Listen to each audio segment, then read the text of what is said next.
Hello guys, আজকে আবার ফিরে এলাম একটা নতুন রেসিপি নিয়ে। আজকে বানাবো ভেজ মাঞ্চুরিয়ান। বাঁধাকপির সিজন, এখন শীতকাল, তাই সেই দিয়ে একটা রোজ একঘেয়ে বাঁধাকপি না করে একটা নতুন রেসিপি। ওয়েলকাম টু ধর্নিমে কুকিং ব্লগ। চলো তাহলে বাঁধাকপিগুলোকে ছোট ছোট করে কেটে সামান্য একটু সেদ্ধ করে ভাপিয়ে জল ঝরিয়ে একটি পাত্র নিয়ে নাও। তার উপরে সামান্য রসুন এবং আদা কুচি যোগ করে দাও, আর পছন্দ মতো মশলা যেমন হলুদ গুঁড়ো, নুন, স্বাদ মতো, কাঁচা লঙ্কা কুচিও তোমরা দিতে পারো, যেহেতু আমার ছোটো ছেলে খাবে তাই দিইনি। কাশ্মীরি লাল লঙ্কা, গরম মশলা, একটু সামান্য চাট মশলা আর গোলমরিচ গুঁড়ো, সমস্ত কিছু মশলা দিয়ে শেষে কর্নফ্লাওয়ার দিয়ে ভালো করে মেখে চটকে নিতে হবে। আমার একটু জল জল ছিল, তোমরা আর একটু শুকিয়ে নিও, কারণ নালে গোলটা করা যাবে না।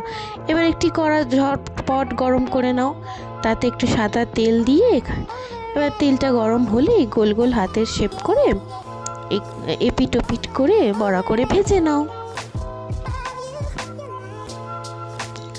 বাদামি ব্রাউন করে এরকম বড়ার মতন করে ভেজে নাও। 2-3টে পেটেও চলে গেছে। এবার একটি বাটিতে কিছু সসগুলো, যেমন red chilli sauce, tomato sauce, soya sauce, green chilli sauce, সব কিছু গুলে নাও। তেল গরম রয়েছেই, ঝটপট তাতে আর একটু রসুন কুচি ফেলে দাও এবং ছোট বড় বড় করে কাটা ক্যাপসিকাম, টমেটোটা আমি স্কিপ করেছি, আর পেঁয়াজ আর একটু গ্রিন চিলি অ্যাড করে নাও। ভালো করে সাথে করে একটু নেড়ে চেড়ে তারপরে সসটা দিয়ে দাও।